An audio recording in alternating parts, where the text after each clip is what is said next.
plaisir pour nous de vous informer, mesdames, messieurs. Bienvenue dans cette session d'information. En visite de travail de 24 heures à Oyo, à Brazzaville, le chef de l'État, Félix-Antoine Tshisekedi Tshilombo, s'est entretenu avec son homologue Denis Sassou Nguesso au menu de leurs échanges des sujets d'intérêt commun, la coopération ainsi que des questions liées à la situation sécuritaire dans l'est du parti de la République démocratique du Congo. Les amples détails avec Séraphine Mou. Le chef de l'État, Félix-Antoine Tshisekedi Tshilombo, est arrivé à Oyo, à 400 km au nord de Brazzaville, en République du Congo, samedi 13 mai 2023 dans la soirée pour une visite de travail de 24 heures. Le président Sassou Nguesso a lui-même fait le déplacement de l'aéroport d'Olambo pour accueillir son hôte de marque, Félix Tshisekedi. Au pied de l'avion, après les honneurs militaires et les salutations de personnalités politiques, des délégations officielles, les deux chefs d'État ont eu quelques ministres d'entretien au salon présidentiel avant de partager le même véhicule pour se rendre à la résidence temporaire du président Félix Tshisekedi. Le séjour du chef de l'État à Oyo s'inscrit cependant dans le cadre des raffermissements de relations bilatérales, d'amitié et de coopération entre les deux pays frères. Ici est de noter que c'est le dimanche 14 mai que les deux présidents ont eu un entretien en tête-à-tête suivi d'une séance de travail élargie à leurs proches collaborateurs. Les échanges ont porté sur le sujet d'intérêt commun, notamment la coopération bilatérale et la situation sécuritaire dans la partie est de la RDC. Dans le cadre du programme de 145 territoires qu'une forte délégation de la primature conduite par l'assistant principal du chef du gouvernement a effectué une descente d'inspection en vue de palper du doigt l'évolution de ces travaux. Encore une fois, Séraphine Lumbo. Après plusieurs jours d'intenses activités dans beaucoup de territoires de la province du Congo central, la délégation de la primature qui accompagnait les experts a bouclé sa mission d'itinérance consacrée au suivi des travaux exécutés dans le cadre du programme de développement local de 145 territoires avec une note positive sur l'évaluation de travaux dans l'ensemble des chantiers visités. Il faut rappeler ici qu'il y a un certain nombre d'objectifs qui doivent être accompli par ce programme d'envergure. Il y a premièrement les infrastructures qui doivent être mises en place et le constat de la mission dépêchée par le Premier ministre, son Excellence Sama Lukonde Kyenge, et que ces infrastructures sont en marche. Il faut bien rappeler que cette mission de membres du cabinet du chef du gouvernement, Jean-Michel Sama Lukonde, a été diligentée en prélude de la descente prochaine du chef du gouvernement dans le Congo central. C'est pourquoi Isaac Bakajika, assistant principal du Premier ministre, a appelé les différents prestataires au respect strict du délai de livraison des infrastructures. À ce jour, nous repartons donc avec ce sentiment de satisfaction. Et bien sûr, la délégation, en étant passée ici, avait aussi comme autre rôle de pouvoir motiver les équipes, encourager ceux qui sont sur le terrain, les entreprises qui ont gagné les marchés, bien sûr dans ce cadre du PDL 145 territoires, à pouvoir doubler d'ardeur, continuer de travailler pour que d'ici le mois de juillet, mois d'août, que les premières inaugurations puissent commencer dans les différents territoires que nous avons visités. Et nous avons eu cet engagement-là de la plupart des entreprises qui sont en train de travailler. Et nous croyons que d'ici ce délai-là, nous allons revenir ici et avoir réellement les résultats de ce programme du chef de l'État. Le Premier ministre et ministre de l'Intérieur, Peter Kazadi, était au quartier Binzaouzod dans la commune d'Engalema pour se rendre compte de l'arrestation des présumés hors la loi et des semeurs de troubles. Karine Vili et Raymond Moukanza pour ce reportage.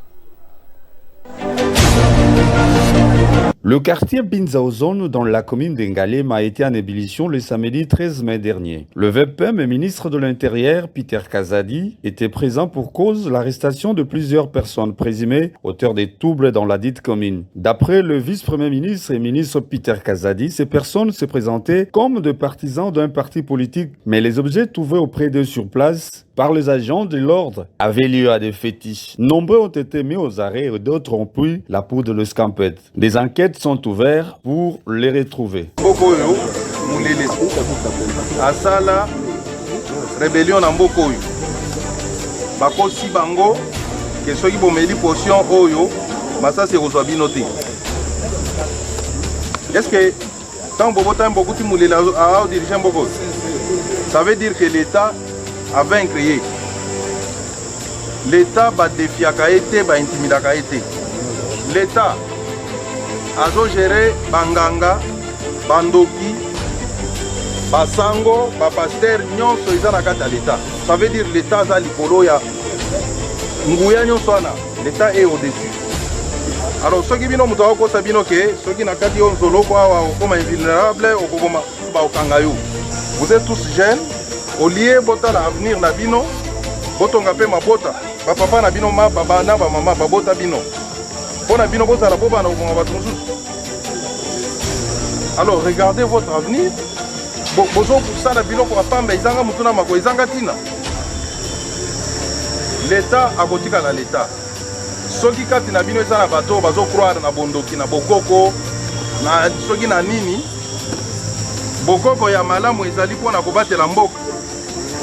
Bokoko oyo bino bozokende kokota oya ke obana koboma bato basala oyo eloko te eza ya lokuta. Pour clore, Peter Kazadi exhorte la population au calme et les invite à dénoncer toutes ces fausses manœuvres, source d'insécurité dans la capitale quinoise.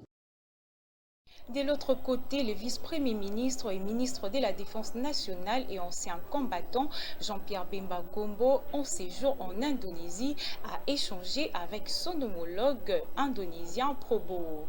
Les deux personnalités ont passé en revue le tas de coopération bilatérale des deux pays en matière de défense et sécurité. Un élément rendu par Séraphine Lumbo. En mission officielle en Indonésie, le vice-premier ministre, ministre de la Défense nationale et ancien combattant Jean-Pierre Bemba a rencontré son homologue indonésien Prabowo jeudi 11 mai 2023. Les deux personnalités ont passé en revue l'état des coopérations bilatérales de leur pays. En matière de défense et sécurité, ils ont en outre échangé aussi sur la nécessité de promouvoir la coopération en matière de défense et son importance, particulièrement pour le maintien de la paix et la sécurité internationale. Les deux ministres ont en outre déclaré leur intention commune de promouvoir et de développer les activités de coopération en matière de défense, notamment en termes de visites et d'échanges de fonctionnaires et des niveaux opérationnels de la promotion de la coopération en matière d'éducation et de formation, ainsi que la coopération dans le domaine de l'industrie de la défense. Il s'y est de noter que cette rencontre a été marquée par la signature d'une lettre d'intention et si en entendant les discussions envisagées entre les deux parties afin d'établir un programme de coopération internationale à signer dans le meilleur délai. Les futurs candidats députés nationaux et provinciaux de l'UDPS Tshisekedi, province de l'Équateur, sont connus. Ils ont été présentés par l'interfédéral ce lundi 15 mai 2023 dans la commune de La Gombe. Témoin de l'événement, Mike Mtuba.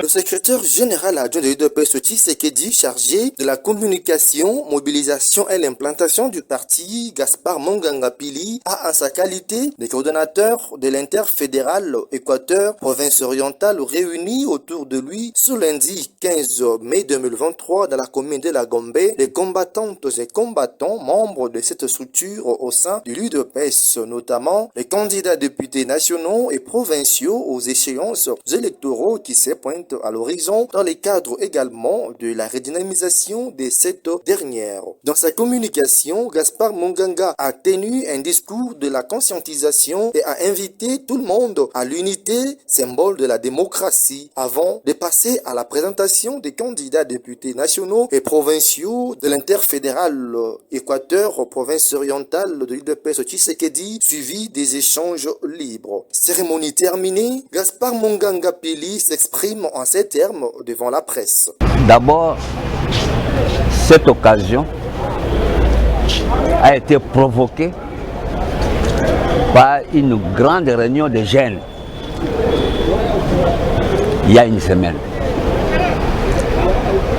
Et c'était toujours chez les jeunes, comme maintenant, c'est pour redynamiser l'interfédéral. Combat que nous voulons mener, on veut le faire ensemble. Parce qu'on a constaté que parmi nous, ce n'est pas vraiment le comportement ou l'attitude des Équatoriens d'antan. La trahison, faire le dos à ses frères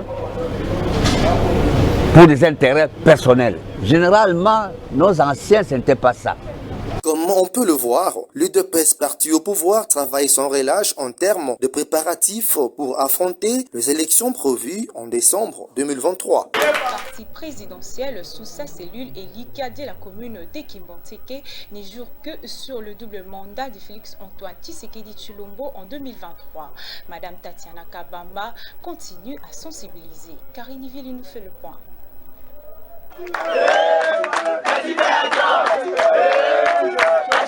Pour une mobilisation tous azimuts de l'UDPS Tshisekedi, cellule Elikia dans la commune de Kimbanteke, Tatiana Kabamba, la présidente cellulaire, continue à sensibiliser pour les échéances électorales de 2023 qui se pointent à l'horizon. Général Augustin Kabouya, Dalobaki, Bissonyoso, Tozana Bitumba Yakopesa, son excellence président de la République, Félix Antoine Tshisekedi, majorité écrasante. Yango biso bana section ya mokali pilote na président na biso mutoke to tikala kisimate biso pe bana cellule Elikia to tikali simate to lalite to za bitumba wana pona kopesa son excellence Félix Antoine Tshisekedi majorité écrasante.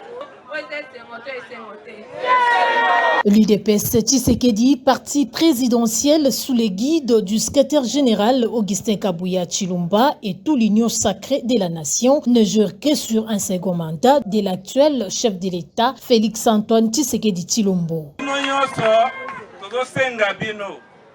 Le chef de l'État, Fachi Beton, a un souci. Il n'y a que le peuple congolais. Le cadre social va m'y retrouver. Je ferai de tous les Congolais des millionnaires. Azana souci wana, mais il faut topper sa chef de l'État cette fois-ci une majorité à tous les niveaux. Et ça là, côté présidentiel, les canons nous réélit, côté législatif, à la majorité, côté provincial, à la majorité. Et à la municipale à la majorité. Tout est bien qui finit bien, dit-on. Message bien appréhendé par les combattantes et combattants présents à cette réunion. Lors d'une réunion avec les chefs des rues, des localités et de quartiers était organisée par Nathalie Alamba, bourgmestre de la commune de Limete, en rapport avec le climat d'insécurité qui règne dans l'est de la ville de Kinshasa. Encore une fois, Karine Vili. Le climat de l'insécurité qui vit dans l'est de la capitale, notamment à Kwamutu, Menkao et autres, n'ont pas laissé indifférent Madame la bourgmestre de la commune de Limete, Nathalie Alamba Feza, pour s'enquérir de la situation. Elle a organisé un entretien direct avec les chefs des localités, chefs des riz de sa juridiction, à qui elle a donné des mesures drastiques de mobilisation sur l'ordre sécuritaire.